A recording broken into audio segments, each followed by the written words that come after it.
Hello, and thank you for joining me for another episode of Lewis the Tech Guy. I am Lewis the Tech Guy.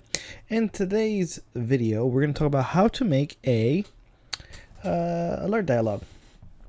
So basically, there's little fun pop-ups you get that ask you a question. You say yes, I'm sure, or no, not sure, and something happens. All right, so it's very simple code. It's not going to be a long video, so bear with me.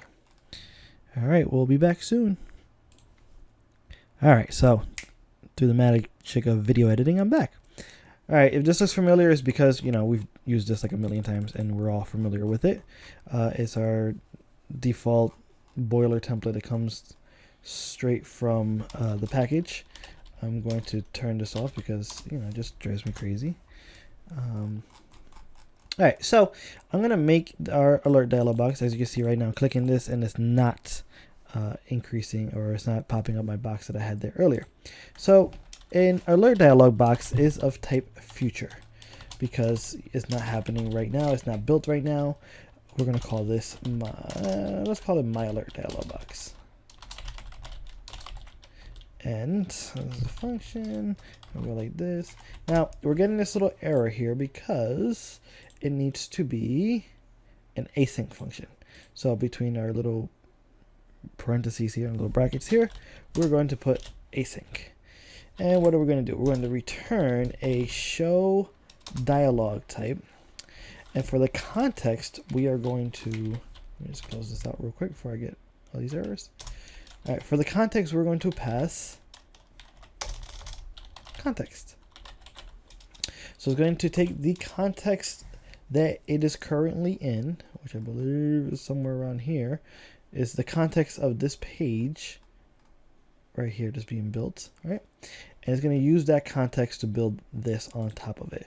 That is what that is saying. So then it takes a builder, and what we're going to do in our builder is we're going to create a callback function.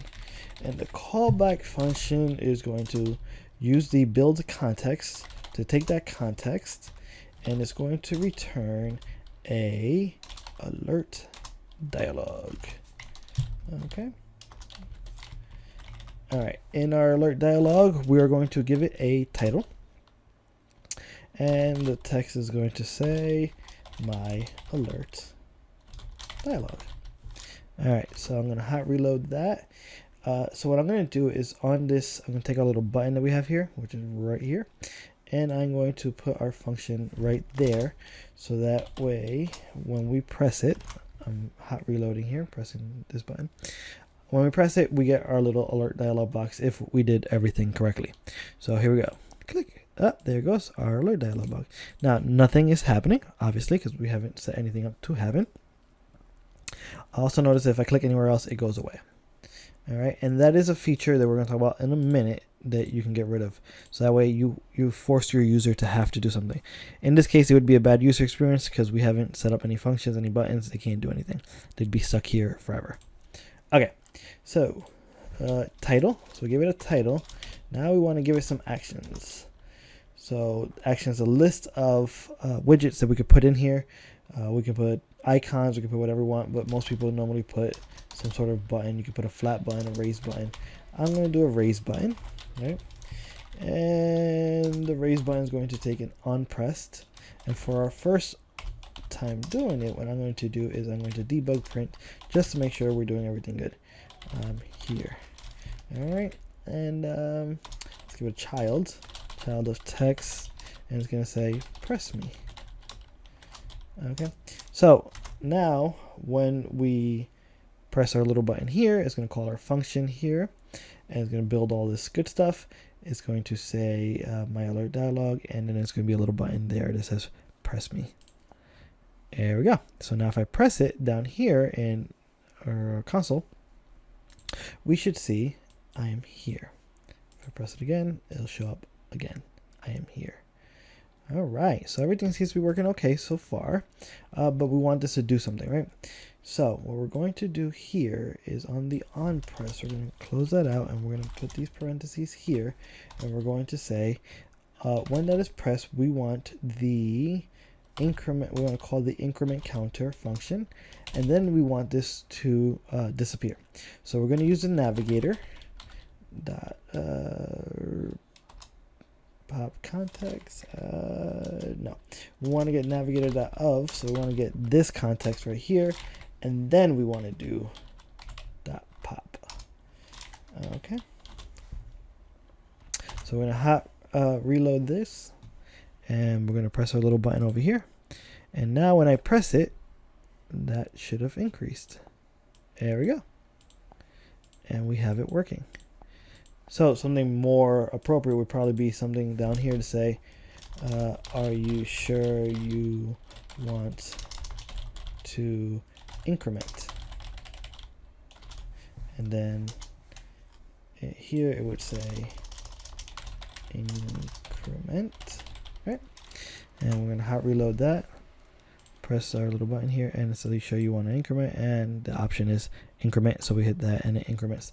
Now a lot of times you give your users more options, so here we would say another raise button, and we would say in our raise button here, for the on pressed, we would give them the option. We would say we're going to do navigator, so we're just going to say that if they press this button, what we want to happen is we just want to pop it. We want to dismiss it. We don't want anything to happen. So I'm going to do a text and say no. So now if they do that, are you sure you want to increment? There's the increment option, but there's also the no option, and it just disappears. The final option I guess we can give them is we can say raise button, and we go, and we can say on the on press we can say let's say decrement counter, and I'm going to use my IDE to create that method, and we're going to say set state, and we're going to get the counter, our counter, and we're going to minus that, and here let's come back here, and let's say for our child, let's say text, and we're going to say decrease. All right, so as a matter of fact, let's do something else. Instead of that, let's put in an icon, and icons that remove. Let's see if we can get away with that. Let's have a little fun here. So we press the little button, and now we have that here. Increment. Oh, I know why.